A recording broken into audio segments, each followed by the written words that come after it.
Hey everybody, Nick and Gio from Compliance Line here to talk about our brand new Ethics and Compliance Hotline Benchmark Report. There's a ton of great insights and we're going to give you a quick little sneak peek of some of the data points and some of the takeaways from the 2021 benchmark report. So let's start with this first one. This is the one everybody gets anchored to, and this is the reports per 100 employees. Yeah, super exciting. Yeah. So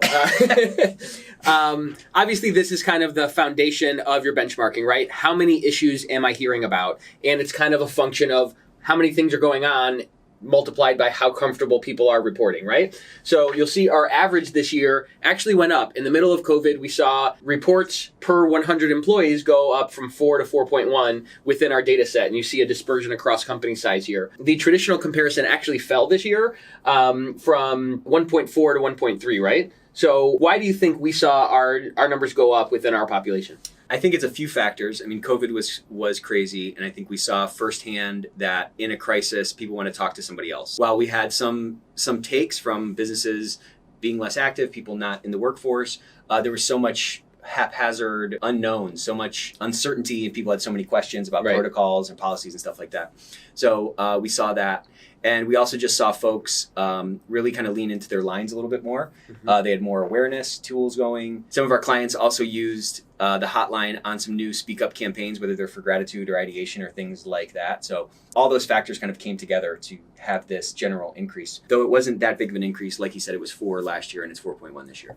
Yeah, so you want to look at your program and see how many reports, per capita, per 100 employees did I get, and see what story do those data tell for your company. So you got our benchmark here. What we've seen really across the world is that every compliance department can benefit by getting more visibility, more speak up culture, more engagement with their program. Listen, if you're getting 20 reports per 100 employees, you're probably getting some frivolous stuff. But if you're at this kind of 1.5, 2 reports per employees, you see that you can achieve something better by getting better engagement across your employee population. And look, don't settle at 4. Like some of our best companies who really use ethics and compliance as a strategic lever, they're getting 8, 9 reports per 100. And that's this is 4 as an average. Yeah, this is 4 as an average. And the point being, there's way more than 4 reports per 100 people in your company. So more reports are better. There's a lot of headroom, or there's a lot of sort of blue sky above us in terms of like general speak up and reporting. So the point is to just get it up, get your rate up, get your numbers up, get people to speak up more. It just ends up having such great knock-on effects in the organization. Yeah, and check out the full report. We have some tips in there for how you can take action and how you can do something with your diagnosis here. Let's go to the next one. So this is reporting channel, right? So people can report in office. If you're in office, they can sit across the desk from you and report something to an investigator. They can report through the hotline, or they can report online. So for us, that's using our app. Using our web form, right? That's been around for a long time, or using texting, those digital means of submitting. So tell us what we're seeing here, Nick. So this metric is important to look at in the context of some volume metric. So you can't just look at your reporting channel proportions. You have to look at it also in the context of volume. So what you can see is that 70% of reports through our system came through the hotline. We saw a decent drop here. You can see from 28% to 19%, so almost a 10% drop in office. That's all that work from home stuff. And so what we saw is because web forms and intake stayed relatively flat, you can see it went up a little bit on an absolute value basis, but it stayed relatively flat at about 10%.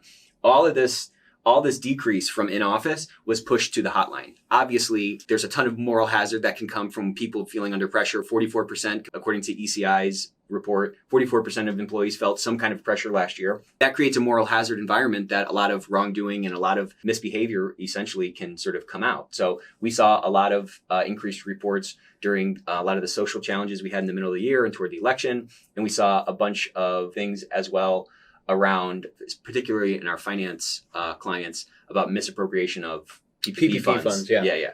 Yeah, so you want to look at this, again, I think looking at this in the context of the last data point of how many reports are you getting per 100 employees is going to tell you, am I getting the right amount, right? If you're just getting 1.2 reports per 100 employees and a third of them are in your online format, that might seem like, oh, we're getting a lot of online engagement. I think if you look at this, you would see, wow, if we're going to kind of triple that, to 3 or 4 reports per 100 employees, like what the kind of standard best practice is, then a bunch more of that is probably going to come from engagement in the hotline or maybe in office. So looking at not just your proportion, but the absolute value number per 100 employees is going to tell you, hey, you know what? Maybe we should get some more out of this. And I think that when you look at these 2 data points together, you can get some interesting insights into where do people care about and trust your program, right? Again, it's that how many issues are happening and how many employees are comfortable reporting them. If these numbers are off, it's probably in that comfort or education area where you can get better engagement and you can lead your team and your organization to take better care of employees and make your world a better workplace. And I'll add one point here.